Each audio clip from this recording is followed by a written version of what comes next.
No one in the village knew the source of Malham Musa's suya, except for Joy.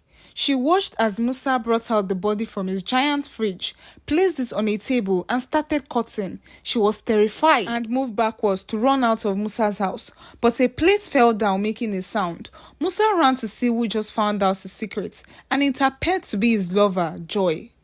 In a town called Ajegunle lived peaceful and friendly people. The people were known for their undying zeal towards their various businesses. Various people came into the village to buy and sell, and since the people of Ajegunle were very friendly and welcoming, they welcomed everyone that came to buy and sell. Among the people that came to sell in Ajegunle is Malham Musa, a very gentle and easygoing man.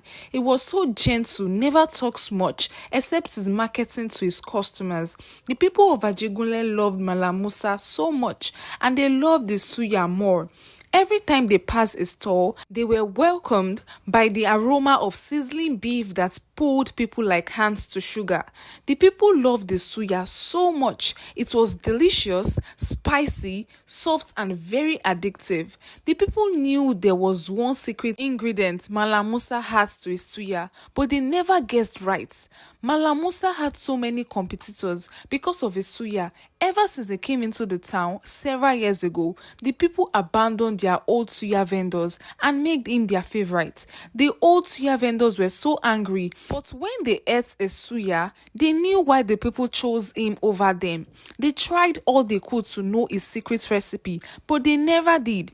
They were also bothered about the price of Malham Musa's suya. Apart from the fact that the suya was so sweet and soft, it was so cheap.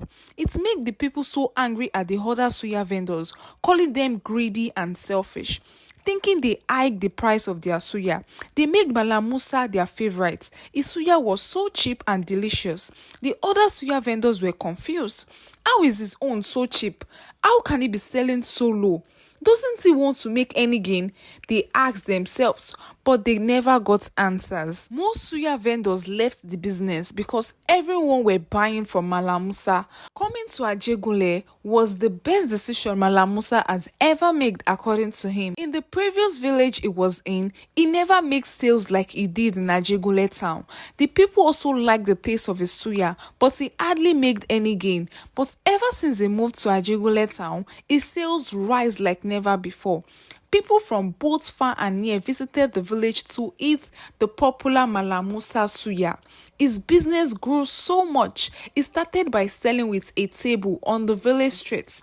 Soon he expanded. He upgraded to a mini shop. He had so many customers. They would line up even before the suya is ready, screaming, "Musa, my friend, na me first reach here oh. Musa, I want plenty pepper oh. Musa this, Musa that." The people shouted, begging to have a taste of his suya. Soon, Musa couldn't handle the business alone anymore. It was draining for him. He was working so hard. He thought long and hard and decided to break his one rule of not hiring someone. Musa did all of his suya business himself. So many people went to him begging for a job. Some even offered to be a social media manager to expand his business to the city, but Musa rejected their offer. He never listened to them. But it became so much for him to handle. He broke his rule and hired 3 people. They had to assist him in selling alone. They are not involved in the meat cutting, washing process. This kind of bothered his workers. Musa is meant to supervise them while they do most of the work. But instead, Musa was doing most of the work. He had 3 shops at different bus stops. Musa would cut, wash, and boil the meat in his house before taking it to his various shops. It was a lot of work for Musa, but he never complained. He was doing it happily. It was a lot of work for him. He went from bus stop to bus stop carrying his meat. His workers wondered why he was like that. It kind of slowed down the speed of the business because it took so much time for him to bring the meat. And when it gets finished, they have to wait for him to bring another batch of boiled meat to the shop to be used as suya. His workers decided to have a meeting with Malham Musa, and so one day they did. Oga, we love your work well well, and thank you say you give us this opportunity because we know say you no wan hire anybody before, but we feel say you suppose dey rest at this stage. We go take over, we go market go buy the meat, we go cook am, do everything for here, so you no go dey bother yourself, and like that the business go dey fast well well. We no go get any delay, and our customers no go dey complain say we slow again. My dear workers, Malham Musa replied, I thank you now well well for una hard work, but make una no worry. I go take care of am. Una no fit sabi my secret recipe. If I tell una say make una dey cook the meat before roasting, you people won't get the way I cook my suya. Or do you want my customers to run away from me? Ah, no, oga o, they replied. Everything wey we dey say na for the good of the business. And yet again, Musa didn't listen to his workers. But one stubborn worker didn't listen to him too. Dara was bent on following Musa to the market to buy the meat and cook it with him. And so one day, he woke up so early and headed to Malham Musa's house, hoping to follow him to the market. But his plan didn't work out because when he got to Malham Musa's house, he heard him cutting the meat already. Dara was pained. Ouch! He already went to the market, Dara said. He opened his door and met Malham Musa's door opened. Musa was cutting the meat. Oga Musa, what time do you even wake up? Dara asked, hoping to surprise him with his dedication to work and to get into Malham Musa's good books. But instead of that, he saw the other side of Malham Musa that no one has ever seen. Malham Musa was shocked to see Dara in his house. He forgot to lock the door.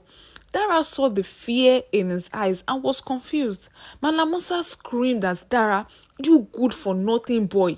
What are you doing in my house? Who gave you the permission to come into my house like this, Dara? Get out of my house and never return. And yes, you are fired. I don't ever want to see you in my shops. How dare he come to my house and ask me what time I wake up? Dara was shocked. He was confused. What did I do wrong? He asked himself. He was only looking out for the good of the suya business, but he got fired instead. Dara was heartbroken. Weeks later, he got a job in another suya spot, the second best suya spot in the village. Bashiru, the CEO of the second best suya spot in the village, was surprised as to why Musa fired Dara like that. After Dara told them the story of how he was fired, Bashiru started wondering, something is wrong with Musa. His ways are not clean. He has known this for a very long time, but had no proof. Dara's encounter with him proved that something is definitely wrong. I will get to the bottom of this, Bashiru said, consoling Dara. It was the chief's birthday. The people dressed in their favorite attire and headed to the palace to celebrate. They danced, ate, and listened to many stories told by the chief. The chief hired Musa as a suya man that day. So many people came to the town because of the chief's birthday. On his birthday, he gives out free food and gifts. They were all looking forward to eating Musa suya, especially when it's free. Musa was totally drained that day. He worked so hard without rest. After he delivered the boiled meat to his workers, he left the chief's party and went home to rest. Musa was fast asleep when he started hearing, he buys humans, he buys humans. Is that why Isuya is so cheap? What sort of teeth is that? It looks like a human teeth. He thought he was dreaming until he heard a very loud bang on his door. He opened and saw so many villagers throwing sand at him. Malham Musa, tell us the truth. Whose teeth is that? Who did you buy? He became scared and confused as well. The people carried him and took him to the chief's palace.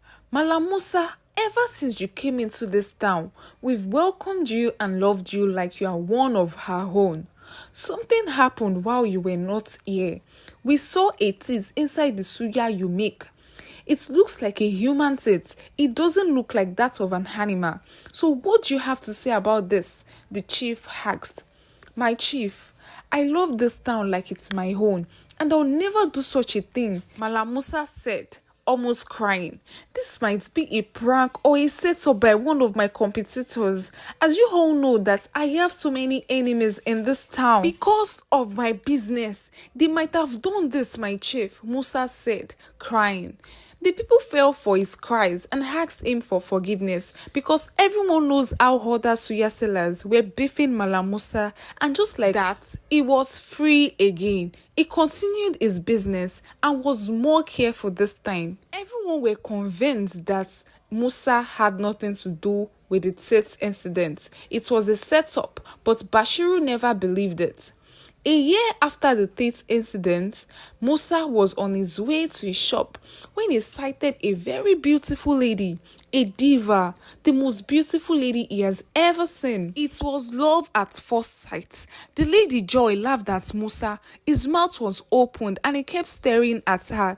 Are you going to ask for my number or not? Joy asked Musa. Yes, please. Can you give me your contact? She gave it to him and she smiled, saying, you owe me a lot of suya, Musa. Do you know me? Musa asked excitedly. Yes, I do. You are the most famous suya seller in this town. So why won't I know you? Musa smiled, watching her leave. That was the beginning of Musa's love story. He loved Joy so much and did everything to make her his. Joy eventually agreed to be his girlfriend, and they started moving around together as a couple. News spread round about Malham Musa's love story. The people were happy for him. It was very genuine on Musa's part, but Joy's love wasn't. And no one knew because she wore a love mask. She was always pretending to be in love with Musa. And Musa did everything for Joy. He bought her so many luxurious gifts. When he met Joy, her dress sense was so bad, but Musa changed her life around. He gave her so much money even if she didn't ask for it. He made Joy a secretary. He was madly in love with her.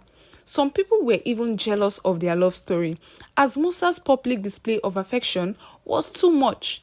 Joy was happy to be with Musa, but they always argue on the reason why Musa never invites her to his house.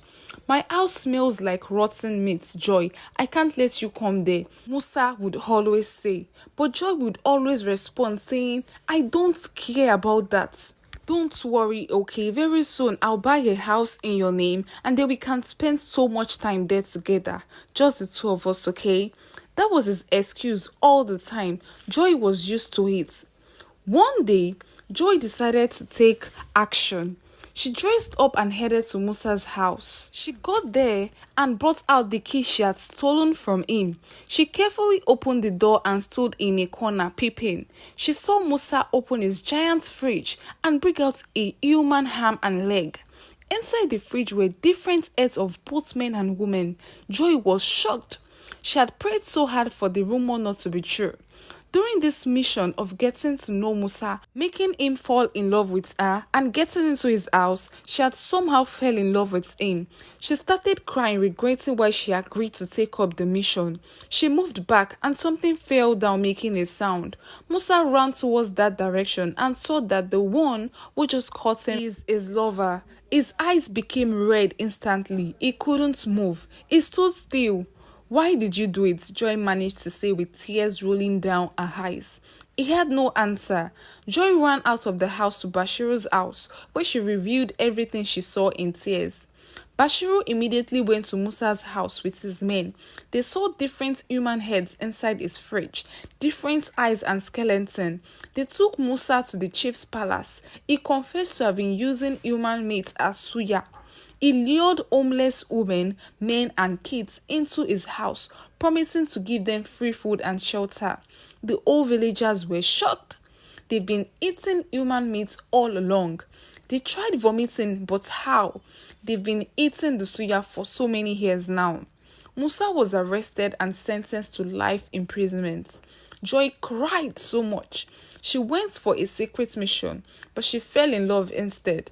And ever since that day, suya was banned in the town of Ajegunle. The end.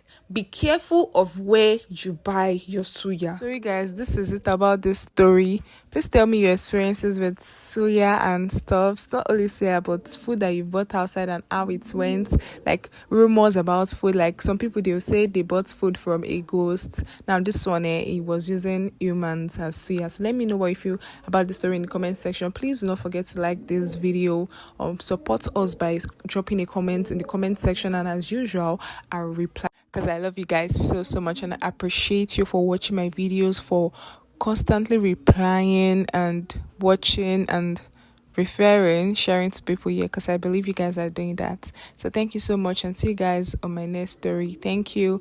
Bye. I love you all.